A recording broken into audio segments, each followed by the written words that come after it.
So, welcome to Pub in the Desert, where we bring you honest, curious conversations about faith and the human experience. I'm Matthias Miller here with my co host, Kevin David Kridner. And before we dive in, I want to recap our three guiding principles. First, you don't need to be fixed, you need to be known. And we believe that love is knowing and being known. Second, we approach difficult topics with genuine curiosity. We aren't here to win arguments, but to understand. And third, we aren't here with preset agendas. We let conversations unfold naturally, following where authenticity leads us. So, pull up a chair, grab a drink, and let's explore what union looks like with God, with others, and with ourselves. So, Kevin, right as we were wrapping up the last conversation, I raised this question about detoxing from the need to fix other people, and you made an interesting comment that even though you've personally never experienced this, from what you know, the process for you was very similar to a detox from heroin.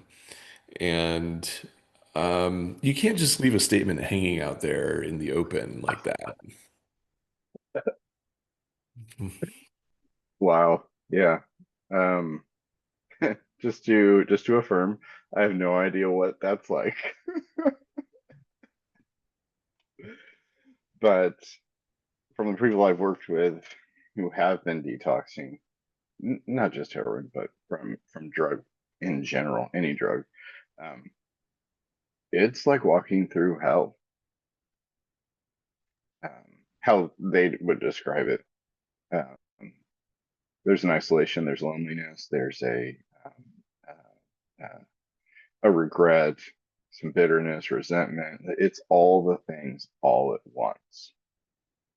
And I think the detox from fixing people is very, very similar. Bottom line, and this is just for me, the detox from fixing people is a detox from creating the world as it should be, Hmm. in my estimation. I think the world should work this way, and the world would work better if you would just behave this way. And I spend all my time trying to get the people around me to behave this way. And at a certain point, I just get exhausted. There's an overdosing that eventually will happen. Like with drugs, there's the building up of tolerance, building up of tolerance, building up of tolerance, lessening of effect, lessening of effect, lessening of effect. And you have to take more and more and more to get the effect, and eventually you hit an overdose point. It's a natural outcome of what's going to happen if it runs its course. And I think the same thing happens in fixing people. At a certain point, you just get to the overdose place. And that's the realization that what I am doing is not working. And then the detox has to start happening. So, what is that increased dose? Is that just heightening levels of control, heightening it in an attempt to fix people? What is that? Yeah, it's a heightening levels of control. And just like with drug addiction, the control would never actually be called control. Soothing, numbing. We could even call it love. I Hmm. love you so much. I don't want to see you go through this. I'm going to help you not experience this. But then if we strip it all down, it really is just control. And it really is just control for selfish ends, which all control is. I need the world to look this way for me to feel safe. Right. And so I'm going to engineer, I'm going to curate this experience so that I feel safe. I think that's really the long and the short of it. And there's a lot of different brands then of that safety. That safety could be some kind of financial means, it could be perception from other people, approval from other people, it could be some form of health or fitness, it could be like there's a lot of places where we derive a sense of safety from. Yeah, I mean, it could be any of those things financially. Like it could be, I need to make this amount of money. I need to close this deal. I need to have this amount of market share for me to feel safe. So I'm going to do what it takes to get that thing. Which is a very different place because it feels to me like I mean we all know concentration of one in business is inherently unsafe. But there's a difference in approaching that from a place of I need to bend reality so that I am not vulnerable to one versus sitting back and having an honest conversation and saying, look, I'm heavily dependent on maybe a single client or a single product line or something, and exploring that from a place of, I suppose, just is it just curiosity, openness? Yeah, curiosity, openness, a willingness to die, Yeah, ego wise. right. Yeah. My self-protective mechanisms, my defense mechanisms, my coping mechanisms, my ego, the bubble that I've created around myself to make myself feel safe in this world, can I allow that to be systematically deconstructed? Right. If I can't allow that to be systematically deconstructed, I'm addicted. I'm addicted to my ego. And we all are to one degree or another, I think. Isn't there a sense in embracing reality that the more that you, I mean, we've talked a lot about the valley imagery, but if you're living in a fantasy, embracing reality often means things going backwards, practically speaking, right? But Correct. isn't there a place of life, or is there a place of life? I should ask. That there's still no certainty, but there's also a place of life by which, when you embrace reality, there is a practical, like this works that comes with that. Yeah.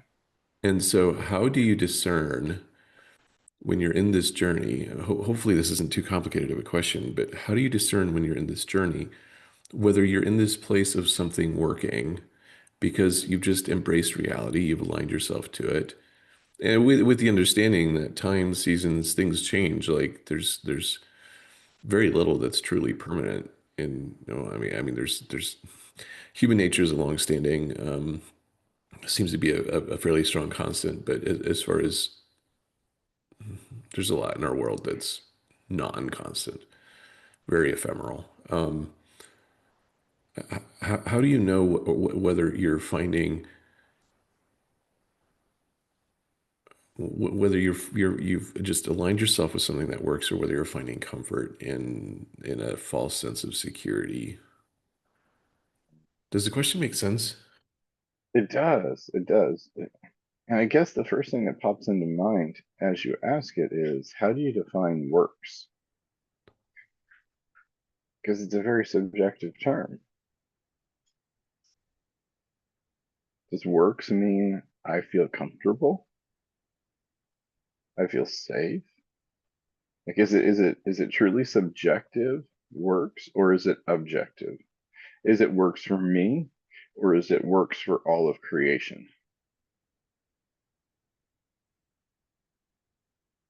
So maybe a better question isn't exactly works or doesn't work, but what are ways in which this is working and what are ways that this is not working? And maybe there's even a gray spectrum. What are ways where this is almost working and what are ways where this is almost not working?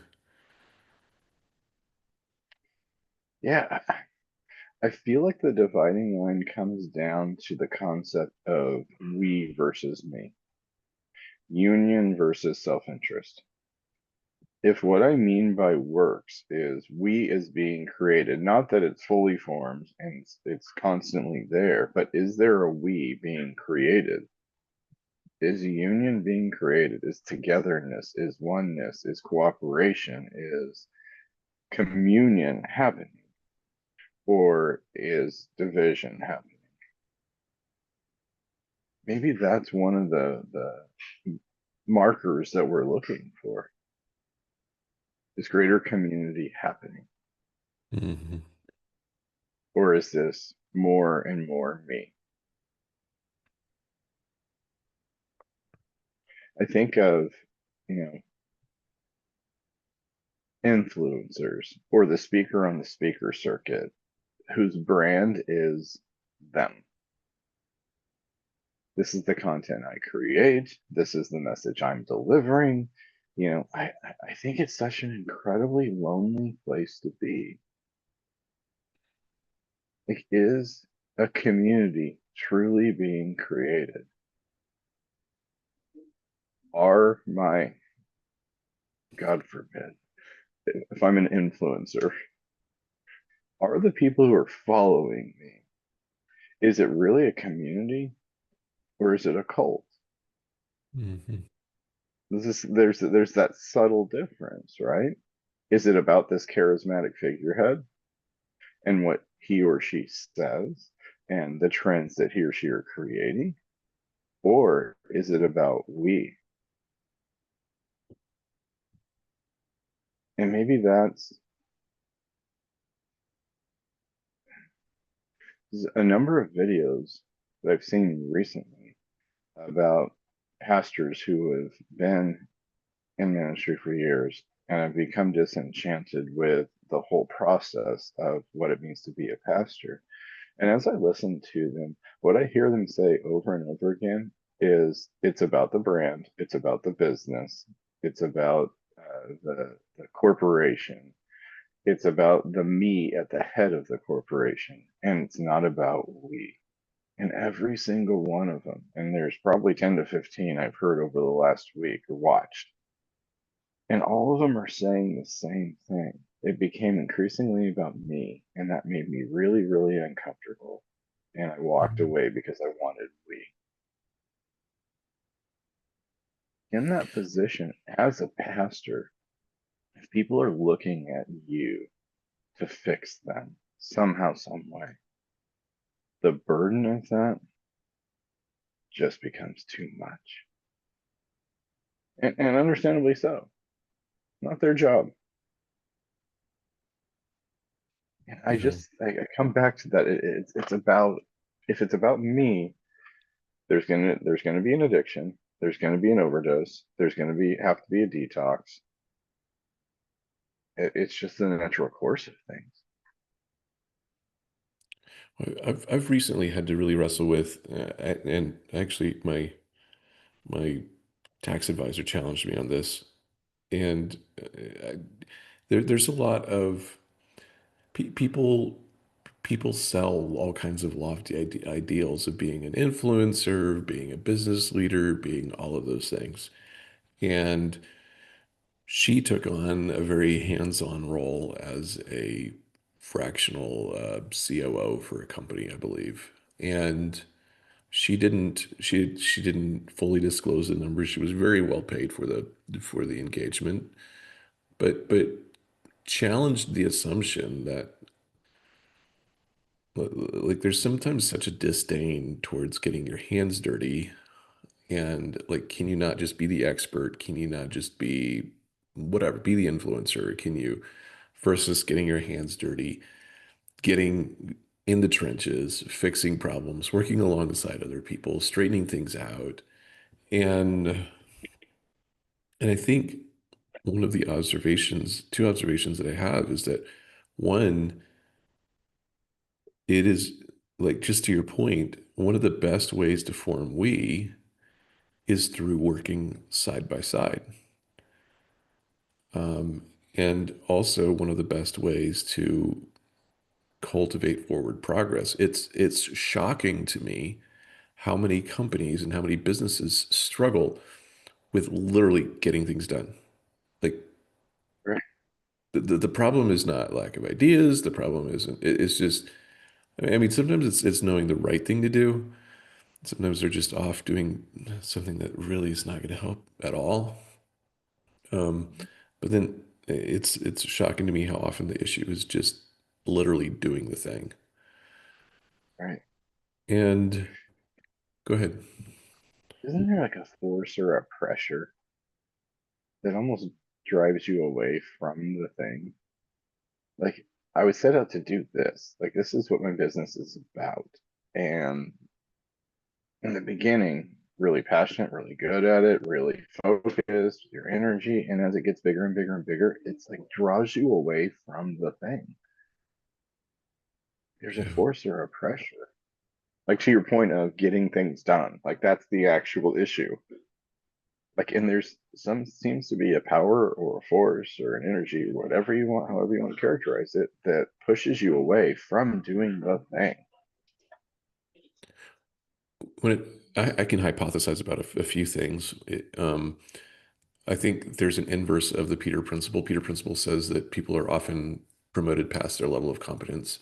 So somebody's, good at turning wrenches and then you make him a manager because he's so good at his job. Well, that's two different skill sets. But I think it's also potentially possible that the inverse is true, that there's some people who are never promoted because they never reach their level of competence. So I think that's a real possibility. I think I think the other interesting thing is that typically the level of ownership and buy-in, it takes an incredible amount of effort to maintain a high degree of ownership and buy-in within a business, like an owner level fire. Typically in a startup mode, you have that the owner is especially has that fire. And I know that there are, I mean, you look at how Elon has built companies. If there's one thing about that, he's practically demanded that there's a fire in your belly about what it is you're working on. Right. Um, and I can think of other companies as well who share similar traits. Well, I think of um, Steve Jobs. You're reading through Walter Isaacson's biography of him. The one thing I took away from that is the singular obsession with one thing that he had. To me, as I listened to it, felt like I got to know him. His singular obsession was design, Yeah, whether it was systems or it was packaging or it was, the hardware itself or the software. It had to be elegantly designed. It had to appeal. And he was obsessed with that. That was the fire in the belly. And he would not accept anything less than perfection. And pissed a lot of people off, understandably so, because of his obsession. yeah. Yeah, and so there, yeah, that fire in the belly. There's something there. And what created the fire in the belly? Well, I have to wonder if I have to wonder how much of the fire in the belly comes from. I have so many questions about the fire in the belly. Like, how much of that is cultivated? How much of that comes just from sheer removing layers of trauma, of dysfunction, of all of the things that we accumulate in a lifetime? How much of it comes from how much of it is just this the closer we dance in proximity to the Psalm 139 of what God has embedded in us, um, and the closer that we dance with that, the deeper the fire becomes. Because I feel like for myself, the closer that I've drawn to that, the deeper the conviction has become. And it's like I can. This might sound weird to say, but in some sense, I can feel this almost as a force. I know that this talent is a force to be reckoned with, and it almost demands an expression. And if it's not put into motion, there's this frustration. And that frustration is actually a frustration I felt for years because it felt like I didn't know. I couldn't put my finger on what that actually was. I couldn't, and because of that, I couldn't find the environments to put it to work towards. Um, but I also recognize simultaneously, like there are degrees of neuroplasticity. There's mastery does develop a passion as well. Um, I feel like I have a very muddy picture of what actually creates that fire. That fire in the belly. I don't know. I mean, certainly, maybe we could talk about the components that contribute to it. Sure. I'm sure experience, to one degree or another, creates that fire. I know for me, to a certain extent, the experiences I've had in life have created a fire in my belly to understand human nature. Like, I look back and look at the degrees that I've gotten, and why did I choose the degrees that I chose? Really, for me, it was about understanding human nature. And it wasn't in the stereotypical sense. It wasn't in, oh, I'm fascinated with human nature. I'll study psychology or sociology. Those were things that were interesting to me, and I certainly studied them, but they weren't the big picture. Understanding why people do what they do was the big picture. Now, where did that come from? Well, I had a lot of experiences early in life that didn't make sense. They shouldn't happen. They shouldn't happen in the human realm. Is there a world in which this was some form of human engineering? Like there's this real life scenario where these places are moving, these people are making these decisions or acting like this. And I want to understand in the same way that an architect, a building architect needs to know what weights support what's necessary in order for this to sustain the load and the wind, wind resistance and all whatever the things might be. Like, was that part of is that a frame of the curiosity, or would you color it differently? Hmm.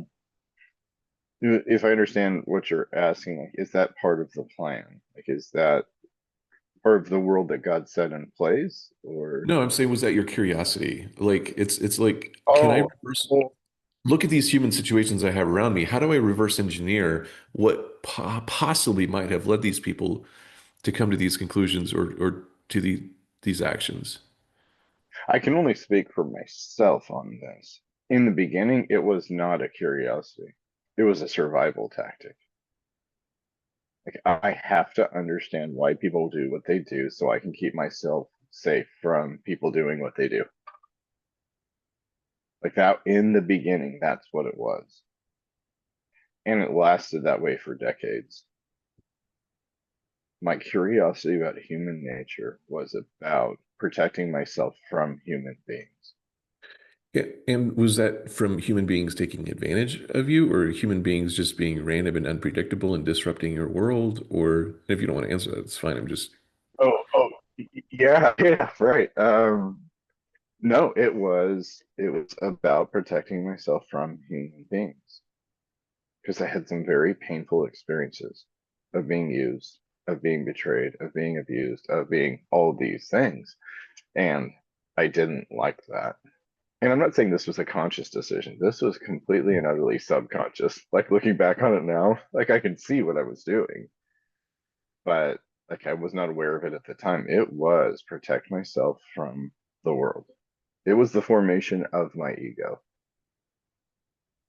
so there's some sense in which people were off on their own doing what they were doing. You ended up as a casualty for some reason, intentional, unintentional, whatever it may be, and you took it to be a chess match. And how do I outwit whatever the thing is that drives other people so that I don't become a casualty again? And Right. is is that fair? Yeah. Yeah, I think it's fair. I think that's fair. I mean, it's reductionistic to a certain degree because Sure. it's oversimplifying it. But I think we have to start at the oversimplification to get to the complexity. Okay, Um, so then add color to that yeah. So complexity. there was the real true reality of being born into a religious system that talked about, preached love for others, self-sacrifice, service, all those kinds of things. Those things were always so utterly true to me, even in the midst of that dynamic happening of all these things happening around me and to me. Of okay, so there's this piece which is I don't like, which is painful. And then there's this piece, which I do like and rings true in the deepest parts of me. And how do I combine those two? Mm, How do I make those mesh in a very real sense? right. And coming to the realization along the road somewhere that me too, not only have I been the target of those things, but I have been the cause of those things as well. Right. In an effort to protect myself, I have caused that damage. I have created those issues. And there's this learning, and I was thinking about this morning. I think it's John Eldridge who wrote the book Becoming a King, either him or one of his the people within his group, and talks about the stages of development. And like one of the stages of development is becoming the warrior. Like there's something to fight for. There's something worth fighting for. And this became my something worth fighting for. And he talks about the development, and then there's the king. You know, you develop from warrior to king, and then there's the sage. And the reality is, like, you become a king and you start ruling your territory, and you get exhausted from the fight, and eventually you just get tired. And I think that's part of becoming the sage is getting tired and discerning what is worth fighting for and what is not worth fighting for. Mhm. And I think maybe that's the addiction process as well, is you're fighting these demons and you take this substance or this job or this whatever to numb the pain of fighting these demons. And you fight it long enough and you develop discernment and wisdom in the midst of that process, hopefully. And then you come to rest in the knowledge that you you fought the battles that needed to be fought, and now you can rest and you can share the wisdom gained with other people. Maybe that's the whole process. Maybe the whole process is fixing others doesn't work, fixing yourself doesn't work. There's a process of dealing in reality, removing Right. the fantasy, and coming to a place where I can accept what is instead of what should be. Maybe that's the whole addiction process, is accepting what is and letting go of what should be. As you were talking, I had to think back on quite a number of situations where there was somebody in a colleague's business, various different situations. I'm not nailing just a single one who clearly was undermining the business in some capacity, and the owner wanting to extend grace and extend grace and extend grace, and well, let's just hold out a little bit more and hold out a little bit more. It, and I think the challenge can be that there is no, you can either embrace the reality that they're undermining, or you can embrace the reality that if they're gone, there likely is going to be some kind of felt pain because of their absence. And there's also very likely to be relief if somebody's in that situation. I think what you're describing as the embrace of reality continues to be, I mean, it's just such a powerful thing. Right? And maybe we could consider, maybe somebody needs to be let go, needs to be fired, needs to be divorced, needs to be broken up with in order to learn. Like I had a situation recently with a coworker where it's a great guy, wonderful guy, loved talking to him, all that kind of stuff. But he wasn't able to complete the job that he was given to do. And my boss came and talked to me and said, "Hey, what do you think about this?" And my first thought was, "Oh, let's give him training, let's give him time, let's give him all that kind of stuff." And she was like, "We tried that, we tried it," and we went through the whole set of circumstances. I thought of every last thing I could think of to keep him around. I mean, honestly, like I was like grasping at straws. Like, what about this? What about this? I was getting super creative. And she goes, "We've tried it all." And at the end, I looked at her and I said, "Well, that maybe this is what he needs. Maybe this is part of the process of growing." And she said, "I think it is." It's like, Yeah. okay, okay. Maybe that's what needs to happen. Maybe we don't come to grips with what it is that we need to deal with unless we lose something that we value greatly.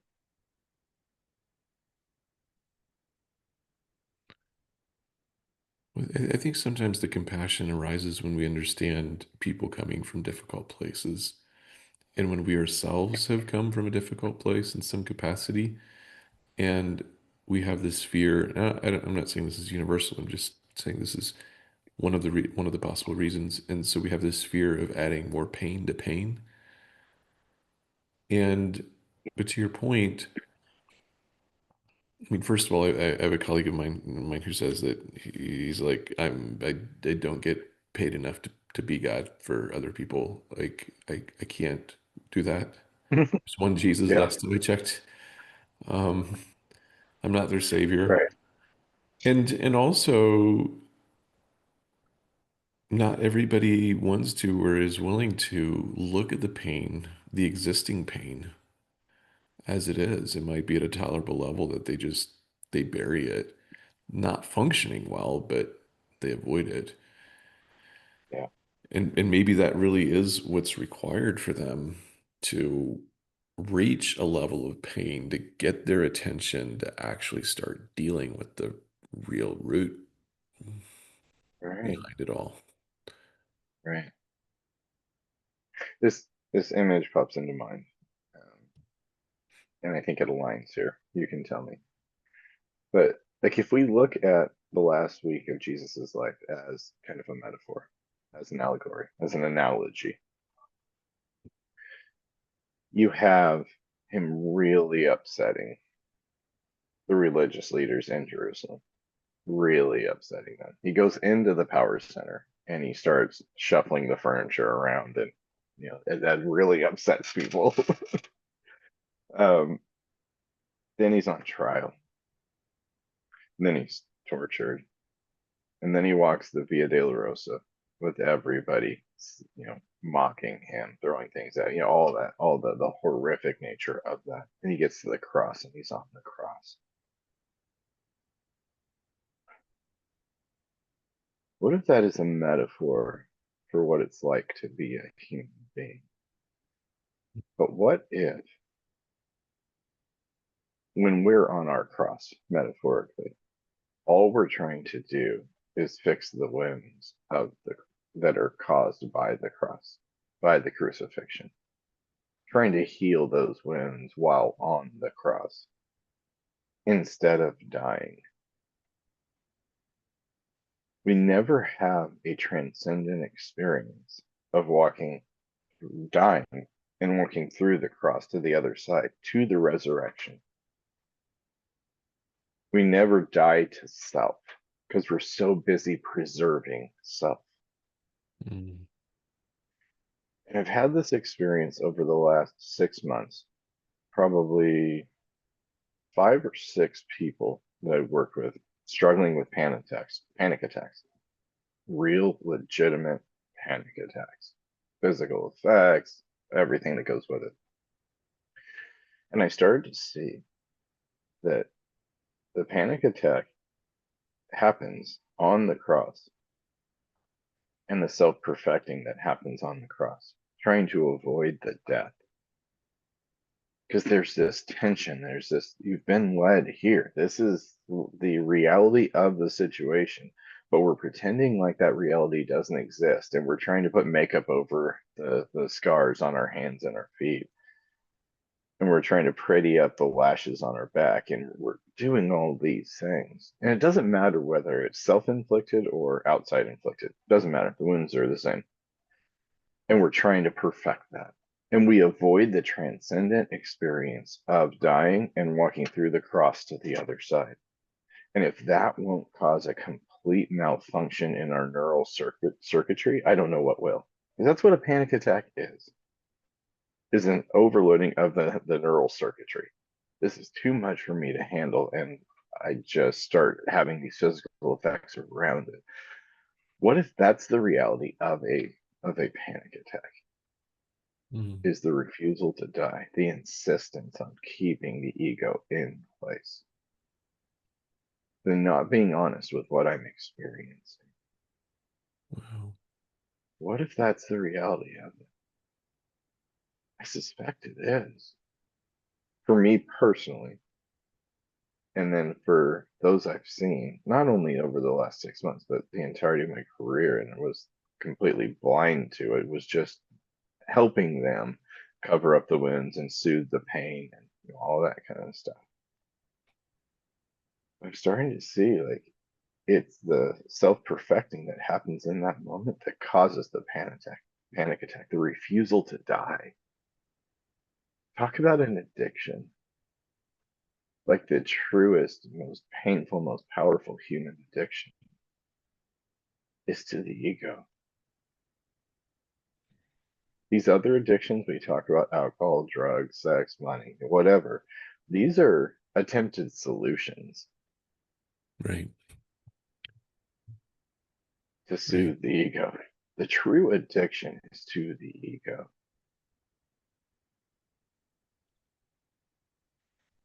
I talked with somebody recently, and they were talking about a really painful time they were going through and how they've learned to numb that painful time over the course of their lives. And I just had to ask the question at a certain point, what if this addiction that you have been dealing with your whole life is not the problem, but the solution? Not a great solution, not a solution that's going to bring any peace or long term uh, soothing,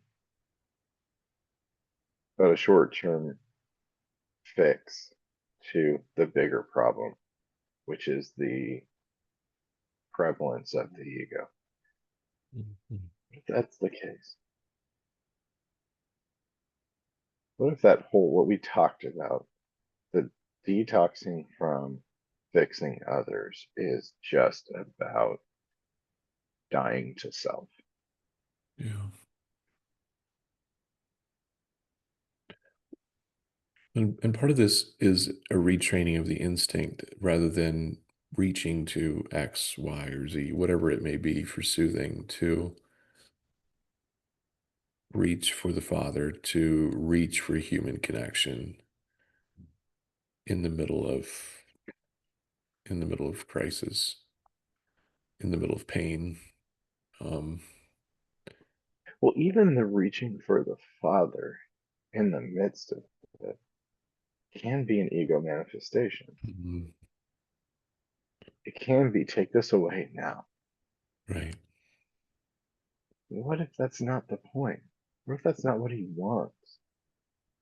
What if that's what Jesus was experiencing in a very human way when he cries out, from Psalm 22, like, Mm. my God, why have you forsaken me? In a very human way. What if he's saying, like, this is the human experience. We want you to come take this away. What if the Father responds, I'm here with you in it. Yeah. I can't take it away.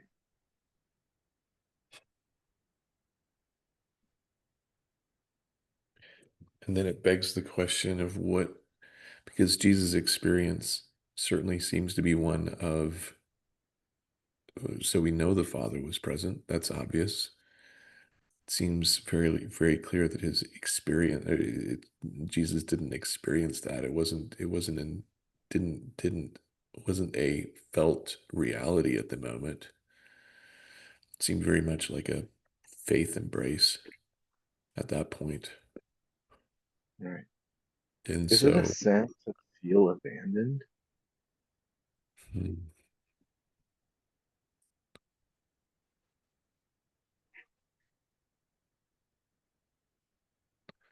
Could a perfect man be on the cross and feel abandoned?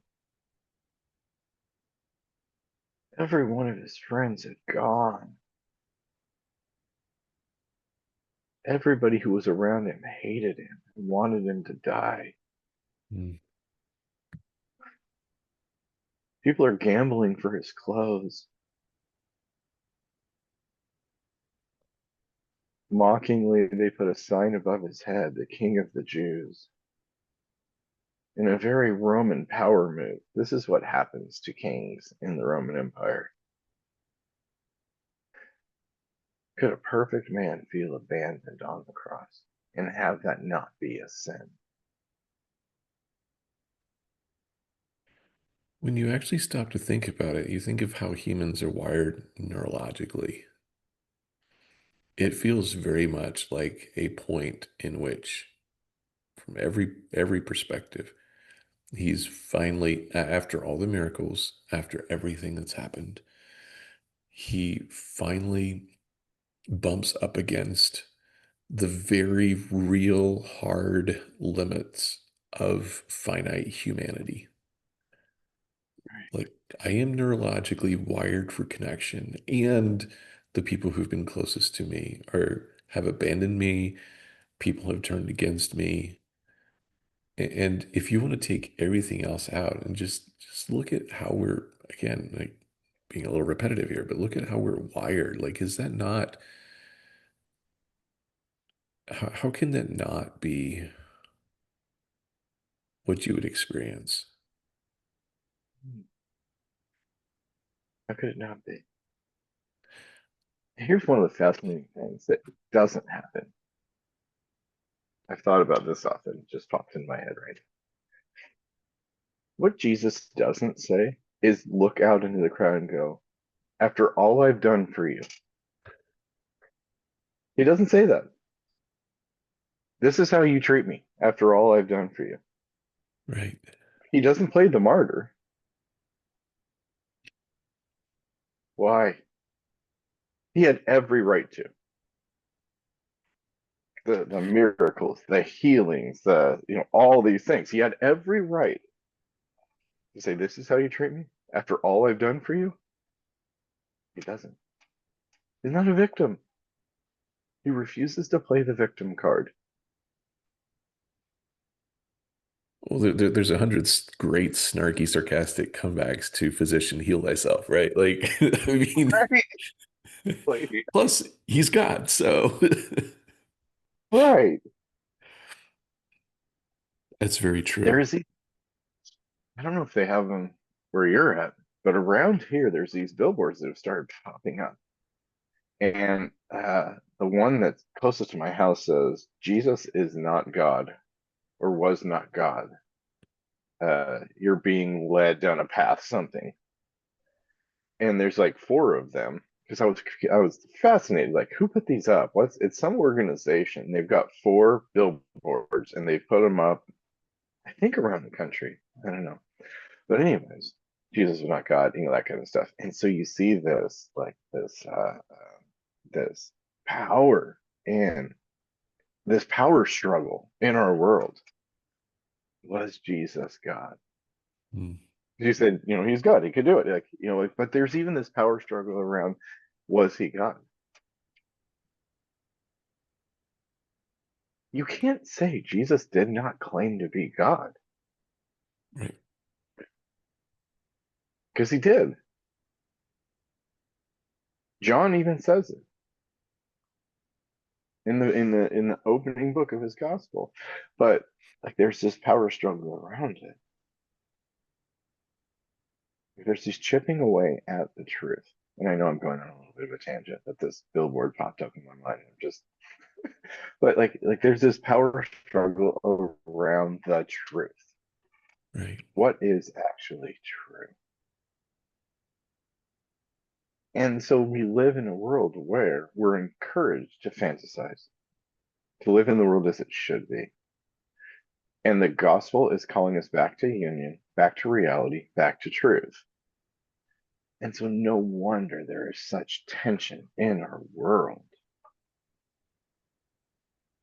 Continue to live in fantasy. Numb yourself against reality. Don't deal with the truth.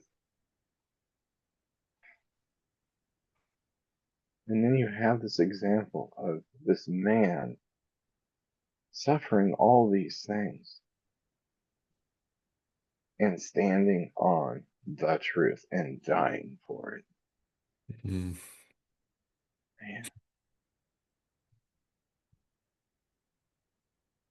all to the point that did he feel abandoned there? Yeah, of course he did.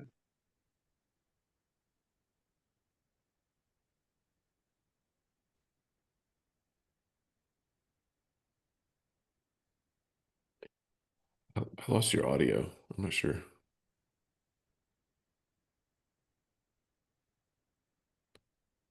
How about now? There we go. Yep. Okay. That's the powerful thing to me, Matthias, is in the midst of the worst experience any human being can have. Right. Every human fear was like present in that moment. Betrayal, abandonment, physical pain, shaming, all of that was present. And what does he do in the midst of it? He forgives and he cries out to his father. Mm.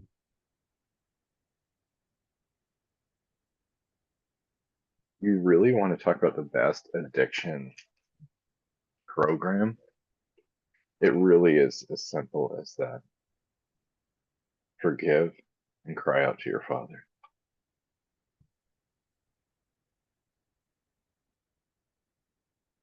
And I mean, can I add a third? Is a third just to endure?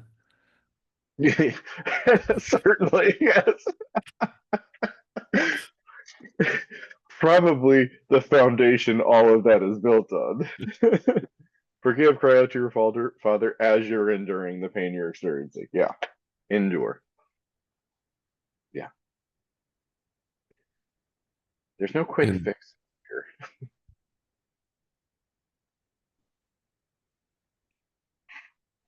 so, from a human standpoint,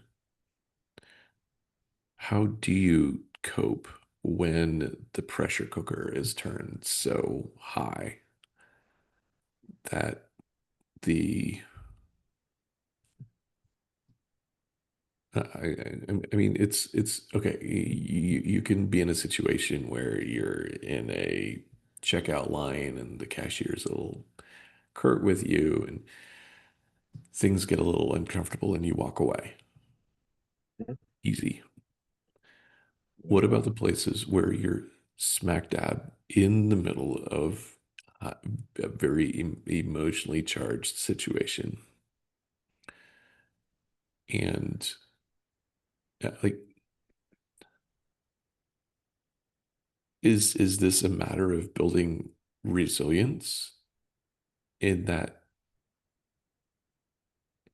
through increasing levels of difficulty? Should it come to that through repetitive encounters with it? Should it come to that? How do you actually develop? I'm going to assume there's some aspect of this that's either a muscle or a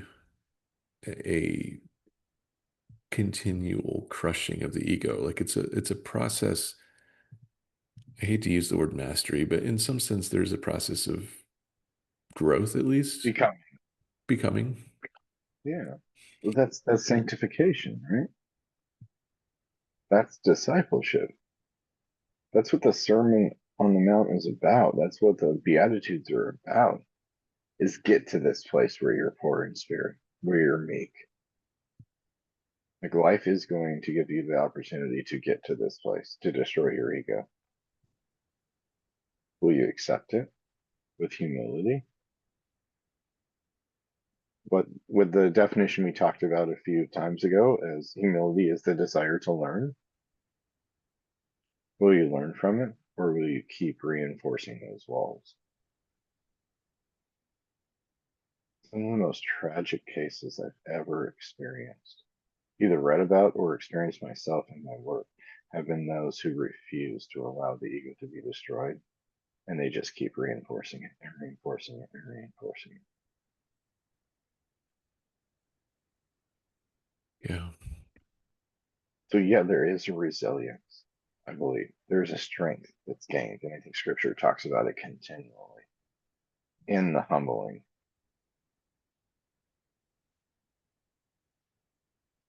There has to be. And so that enduring. And it's really fascinating to me. Paul talks about the armor of God. Was it Ephesians 6? Somewhere in Ephesians, Yeah. I believe. Mhm. Yep. Ephesians Uh, 6. and he gives the whole list of all the things. And all of the Bible stories I learned about in Sunday school and talked about that kind of stuff talked about the armor of God, but it forgot the last one. After you've done all of these things, stand, Yeah. endure.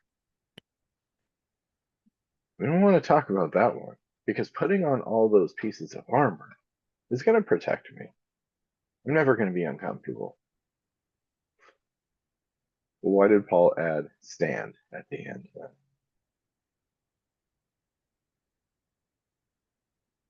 One of my friends is going through a really, really difficult time, the ego being destroyed. And we'll reach out sometimes daily, certainly multiple times a week, just talking back and forth, either via text message or a phone call.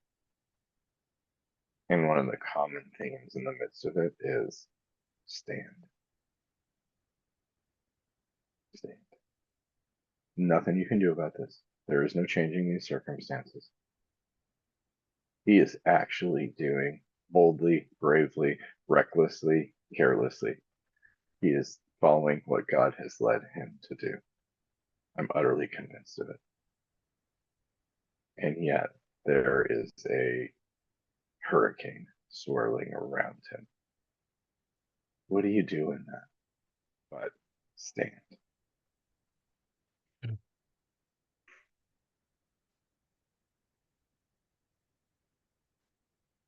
That's all you can do.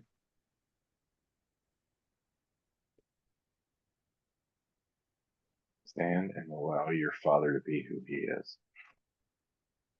And maybe this is part of what it looks like to be a living sacrifice. It's like when you think of these events as some kind of hammer falling and trusting that when the hammer falls, when the hurricane hits, that I will not be destroyed, but that my ego will take a beating.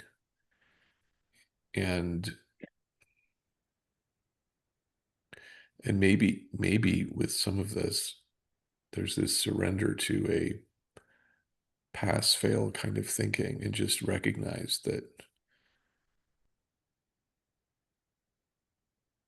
just to surrender to the process, just to allow the ego to be beaten.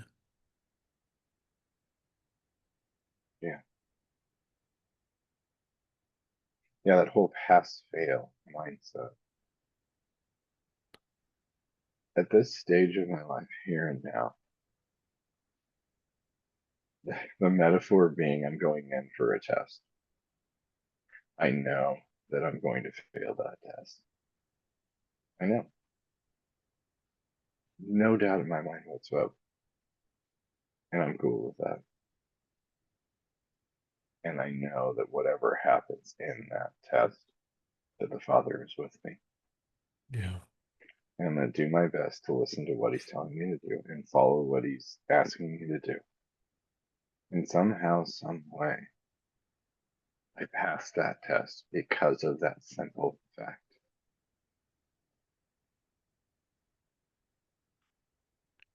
Do you know how strange it is that we've taken the idea of tests, which should be a measure of a teacher's ability and how well they're informing, and use it to score the quality of a student? And that should be a piece of feedback that indicates what have you mastered and what needs further attention and development. And Right. instead, it's a fixed point. Like, that's so twisted. It becomes an ego identification. It becomes you're good or you're bad, depending on that test score.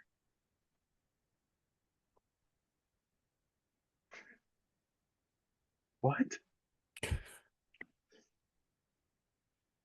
Doesn't make sense to me. Why would you even give grades? Shouldn't competency, understanding, that kind of stuff be the assessment of the instructor in front of the student? And I know the student individually, and I can say, here's the holes, here's what we're going to focus on. But how do you do that with 30 kids in a classroom? I was going to say the exact same thing. Like, that breaks down when it comes to efficiency. Like, it's not possible. It's not efficient. Right, right.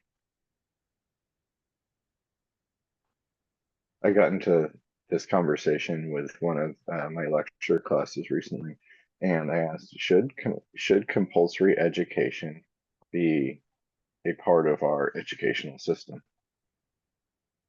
Of course, we have to. Why do we have to?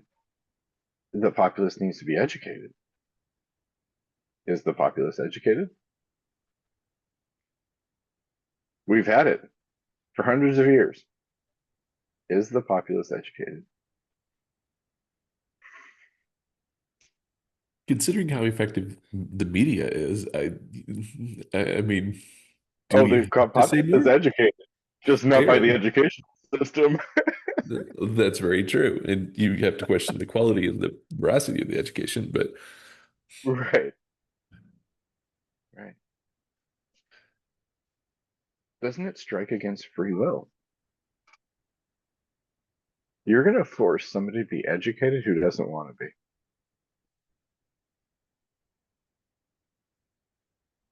well, I mean, how dark and sinister do you actually want to get? Like, I haven't done much research about Really this. dark and really sinister. Really dark, really sinister. But I've heard it posited at least that part of the drive towards compulsory education came around the industrial era when we needed people to show up at jobs and say yes ma'am or yes sir, really, let's be honest, yes sir, and I will sir, and when do you want it done, sir? And like, that's ultimately the mechanism by which I mean, that's the whole model of education. Yeah, to create Compliance, cogs for a machine. right? Well, look at the most successful people financially in our world today. Have them put their college degrees on the wall. They can't because they don't have them. But Well, we have been told your college degree is the way towards success. Really interesting. the number of billionaires with and I can't even say it, and dyslexia is really Yeah. quite Dysgraphia, dyslexia, like these right. neurological issues that are Right. supposed to be crippling. Right. I have a friend who is dyslexic, had all sorts of shame for it the entirety of her life. She's in her 40s now. She is just coming into the reality of how utterly brilliant she is. It just didn't look like the way the system said it should look. And she is brilliant creatively, musically, um, intuitively, just brilliant. But she's been told her whole life that she can't. She's not good enough. Come on. Malcolm Gladwell talks about this, and I think it's David and Goliath. He talks about people with learning disabilities, um, dyslexia, and things like that, and talks about these very, very successful people. I think the movie producer Brian Grazer is one of them. And he had to develop all these other skills because he didn't have this ability and heighten his experiences. Or the famous lawyer who has the same issue, and he trained himself to hear rather than to perceive via reading. He can hear and remember like that. He had to heighten those senses. I just wonder all this victimhood around disabilities. Right. No. What if that was your superpower?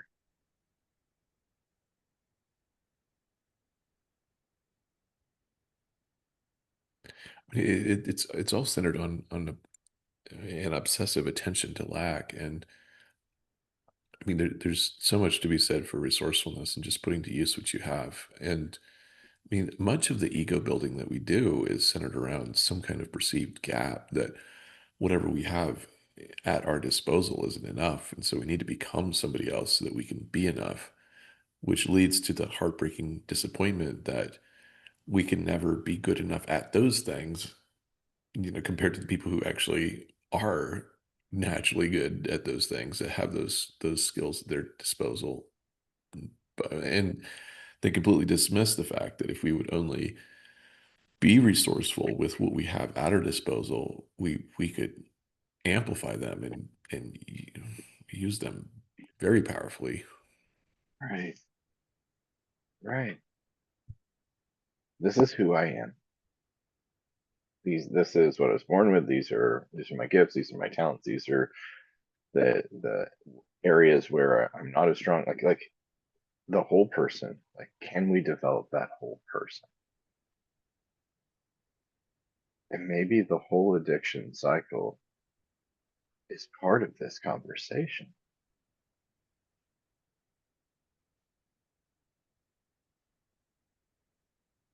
Maybe it's part of it.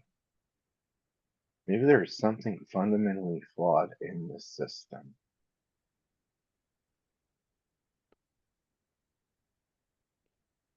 I've talked about before, how they wanted to put me in special education in fifth, sixth grade, that kind of thing. All because I was curious and I would ask questions. And apparently they were at inappropriate times and that kind of thing, which given, probably, yeah. But it popped into my head and I just said it. Exactly. But the reality is I've spent the majority of my life trying to earn the respect via my intellect to prove the school administration or that teacher or my parents or anybody wrong. That's my ego. That's how I have to prove I'm enough. I get it.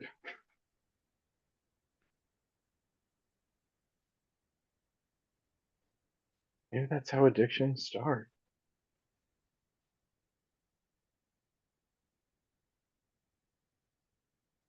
Maybe part of me wanting to fix other people is avoiding my own stuff.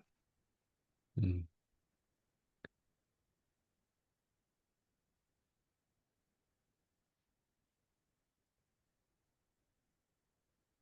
Nobody Yeah. wants to talk about that. Yeah.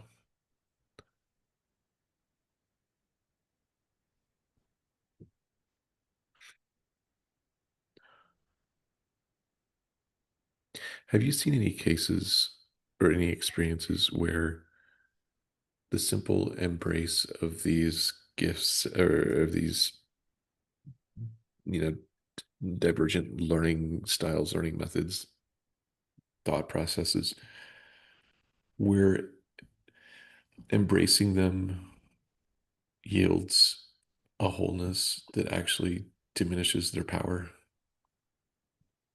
Yeah, over and over and over again for the last 30 years. And Over and how much of these learning challenges end up being related in some capacity to trauma?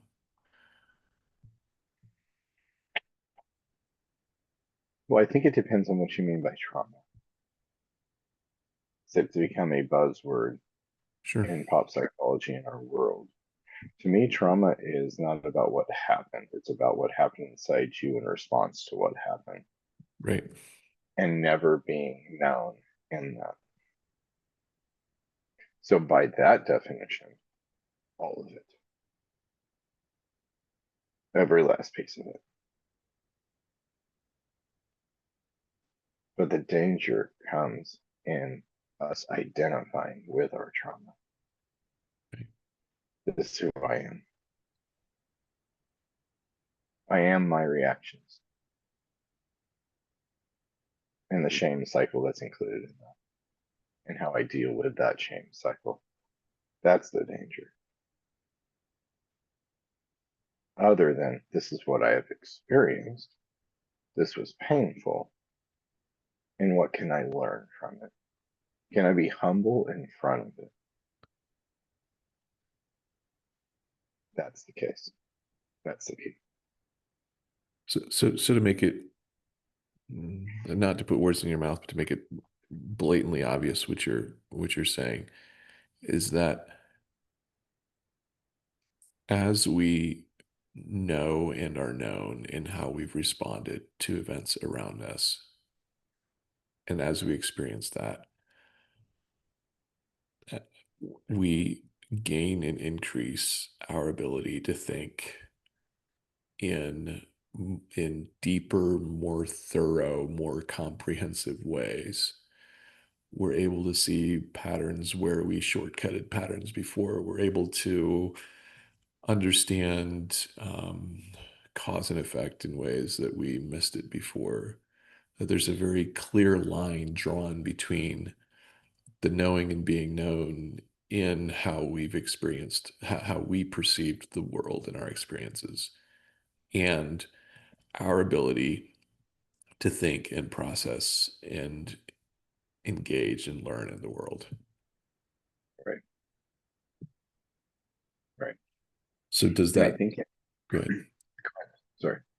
Well, does that not then imply that most fundamentally, if we were to focus on, there's terminology around leading and lagging metrics, lagging being the outcome and lead, which is what everybody is chasing and wants, but leading being the inputs that lead to that. And if that's true, then shouldn't education primarily be focused on, first and foremost, the knowing and what I mean, education, society, life, the knowing and being known, and then allow so that curiosity and learning can be unlocked for individuals so that they can then be self motivated learners. Right. Yeah. 100%. But you have to have a mast to tie yourself to in the midst of storms for when the storms come. And to me, that mast that you tie yourself to has to be relational in nature, and it has to be based on knowing and being known. And that gives you the strength to endure the storm and not only endure it, but learn from it. In my teaching career, I can think of at least 10 examples of taking under my wing students who everybody else had given up on. the worst of the worst in the environment. And for whatever reason, whether I see myself in them or whatever the case may be, I haven't delved into it too deep psychologically. I'm drawn to them. And it's always been young men who have just been disregarded. Bad apple. They're going to ruin the bunch. And every single time, the reality was they just needed to be known. They needed to know that somebody cared for them, loved them, wanted to know them, supported them, had their back. That's it. And they flourished after that. Now, it took time, but not a ridiculous amount of time. 3 4 months of them coming to trust the reality of it. And then they flourished. They had to have that mask. I think that's what discipleship is supposed to be. Mm. Like those who have walked through the storm, turning back around and being a mask that people can tie themselves to in the midst of storm. Right. That's it. So that they too can, in time, at whatever Yeah. pace, can become a mast for other people to tie themselves to Yeah.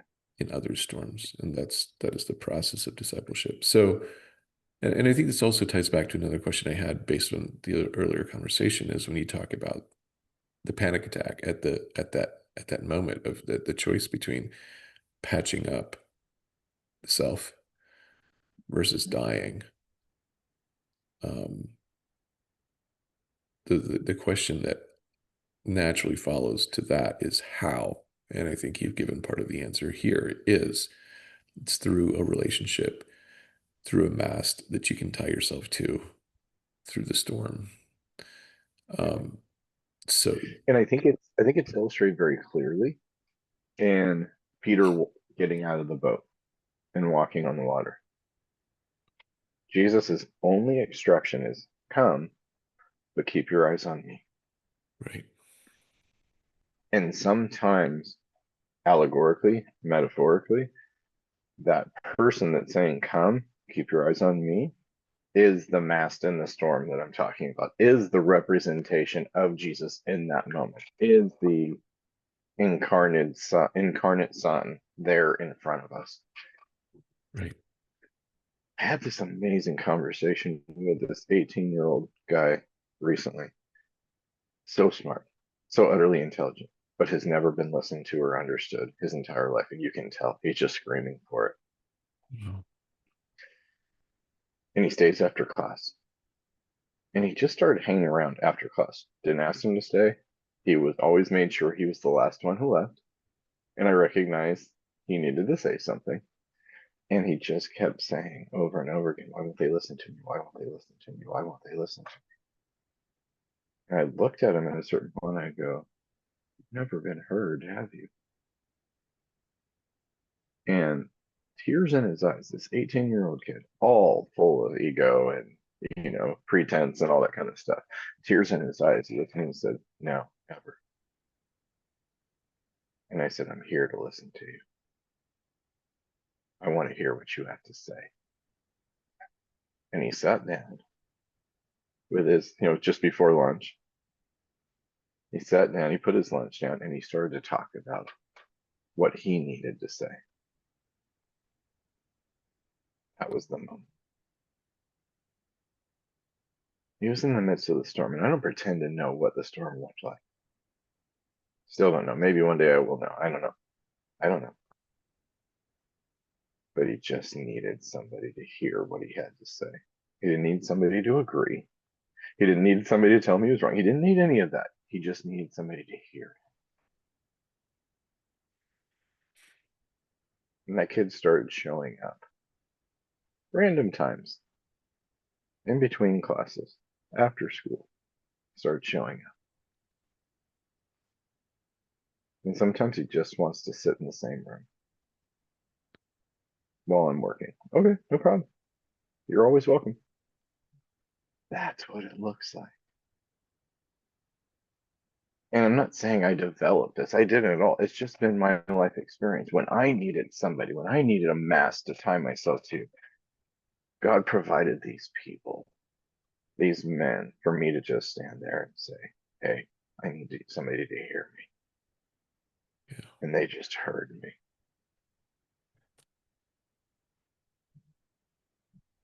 Never once did any of them try and fix me. They just heard me. And that's why I think it's so powerful.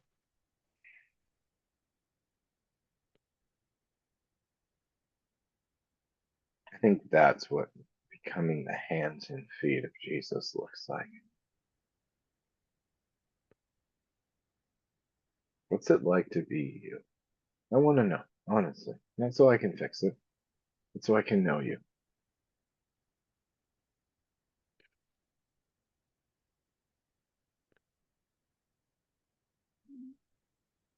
There's this very godlike aspect of humble confidence that can say, I'm so okay with who I am in the world that I can sit in the middle of messy situations, should it be that, problems, your mess, and I can be completely and perfectly okay because I'm not intimidated by that and overcome by that.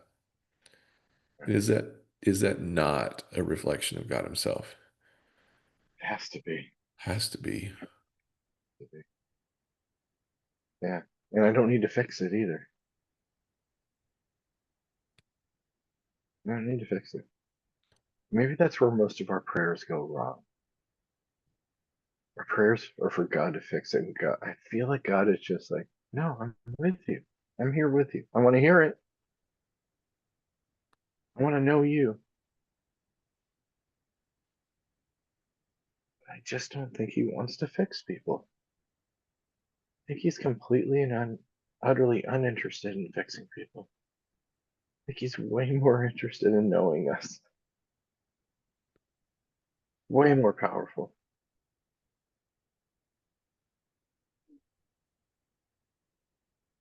And there are many who will disagree, and maybe for good reason. I don't know. But my embodied experience of what it means to walk with Jesus is that He wants to know me, not Yeah. fix me. Yeah.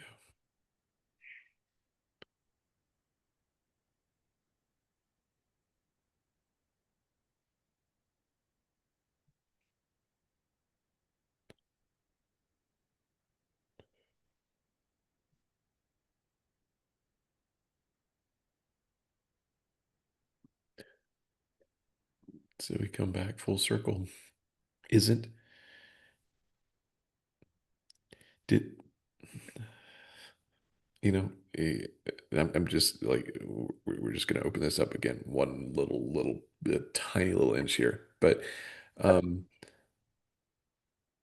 the perception of the God that you had in your upbringing. Is it fair to say that that was a picture of a God who was desperately trying to fix you as well? Oh yeah, And oh yeah, so, hands down. And was not only wanted to fix me, but was so angry that I was the way I was. right, and needed you to be fixed so he could be okay with himself. Yeah, And so it's so fascinating that we come full circle around that the compulsion of letting go of the need to fix comes through seeing the world differently, seeing him differently, anchoring, finding a place where you can anchor to, finding him as a place you can anchor to, yeah, finding the knowing in that, and surrendering this,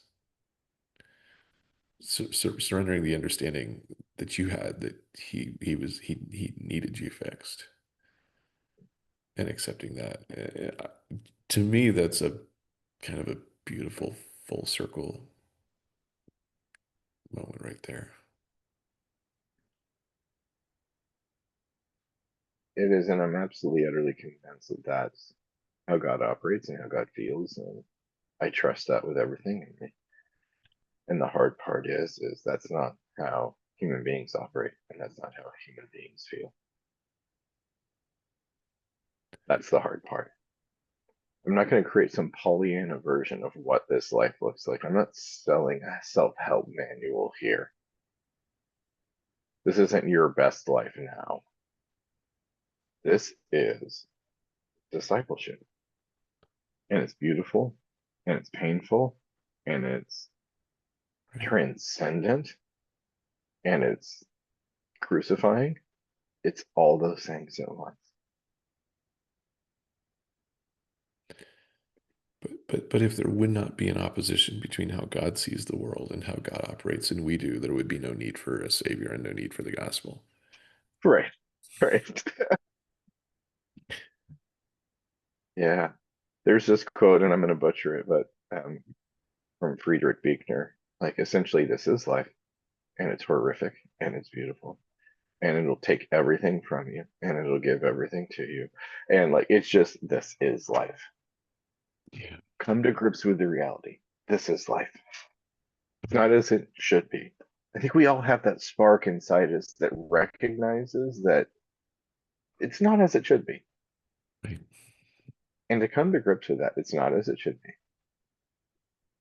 but it is what it is. And it's beautiful. And it's painful. And it's all those things at once. Yes.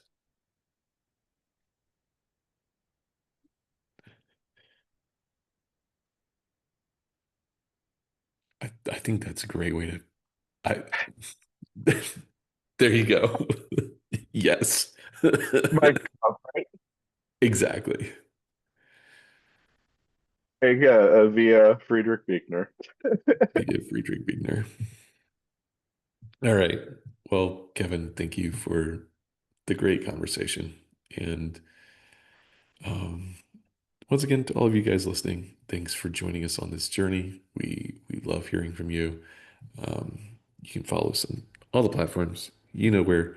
Um, if you, yeah, we love hearing from you. And that's a wrap for today. So thanks for joining us, and thanks for the time in the conversation, Kevin. Thank you.